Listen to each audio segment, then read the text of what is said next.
Thank you sir. So నా పేరు దూదేకుల నబీ. నేను ఈఎంటీ 2025కి స్టేట్ కోఆర్డినేటర్గా పనిచేసి ఉన్నాను. 12 వసంతాల ఈ ప్రయాణం, 117 రోజుల ఈఎంటీ 2025 ప్రస్థానం.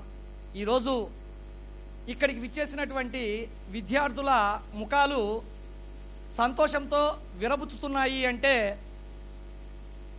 దీని వెనక ఎంత పరిశ్రమ ఉంది, ఎంతమంది మనుషులు ఉన్నారు, వారి యొక్క ఎంత మంచి మనసు ఉంది అనేటువంటిది ఈ కార్యక్రమం యొక్క నిర్వహణ తీరుతెన్నులు చూస్తేనే మీ అందరికీ అర్థమవుతుంది.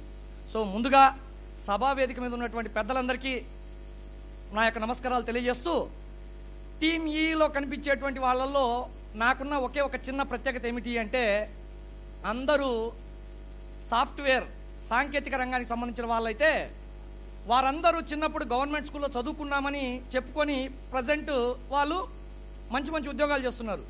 నేను మీలాగే ప్రభుత్వ పాఠశాలలో చదువుకొని దానికి మరింత స్ఫూర్తినిచ్చేలాగా ప్రభుత్వ ఉపాధ్యాయుడిగా పనిచేస్తూ ప్రభుత్వ విద్యార్థుల కోసం నిర్వహించబడుతున్నటువంటి ఈఎంటీ అనేటువంటి ఒక ప్రస్థానంలో నాకంటూ ఏదో ఒక మూల కొంత క్రియాశీలకమైనటువంటి భాగస్వామ్యం ఉన్నందుకు, ఇంత మంచి సమావేశంలో పాల్గొని మీ అందరితో ముచ్చటించేటువంటి అవకాశం కలిగినందుకు, అదేవిధంగా మా మిత్ర బృందంతో కలిసి పనిచేసేటువంటి అవకాశం కలిగినందుకు ప్రత్యేకంగా వారందరికీ ధన్యవాదాలు తెలియజేస్తూ, ఈ సందర్భంగా మీరందరూ గట్టిగా చప్పట్లు కొట్టాల్సింది నాకు కాదు, బేబీరాణి గారు చెప్పినట్టు ఈఎంటీ ప్రశ్నాపత్రం గత 10-12 ఏళ్ళుగా ఒకే స్టాండర్డ్ మెయింటైన్ చేస్తూ ఈఎంటీ మీద రాను రాను అంచనాలు పెంచేలాగా చేస్తున్నటువంటి ప్రశ్నాపత్రం తయారు చేస్తున్నటువంటి బృందానికి చెందాలి ఆ చప్పట్లు.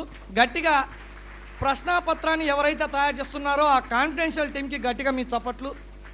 తర్వాత కొంతమంది తల్లిదండ్రులు విద్యార్థులు కూడా మాట్లాడారు. అదిగో ఆయనే నబీ సారు, ఆయనే చాలా చక్కగా పూసగుచ్చినట్టు వివరించారు వీడియోలు అని చెప్పేసి. కానీ ఈఎంటీ 2025 ఇంత విజయవంతం కావడానికి, విద్యార్థుల యొక్క సందేహాలు తీర్చడానికి నాతో పాటు నా కుడి భుజం ఎడం భుజం లాగా ఈ హెల్ప్ లైన్ నెంబర్స్గా పనిచేసినటువంటి వ్యక్తులు ఇద్దరు ఉన్నారు. వారు ఇతర పనుల్లో నిమగ్నం ఉన్నారు. వారు ఒకరు సుగ్గం శివప్రసాద్ గారు అయితే మరొకరు కనకదుర్గ మేడం గారు.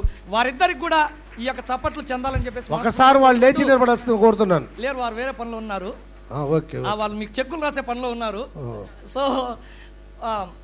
మీ యొక్క విజేతల పేర్లు చదివేటువంటి అవకాశం మళ్ళీ నాకు వస్తుంది కాబట్టి, సో ఈ విలువైనటువంటి సమయం ఇచ్చినటువంటి పుట్టనా సార్కి మరియు అతిథులకు ధన్యవాదాలు తెలియజేస్తూ థ్యాంక్ యూ సో మచ్.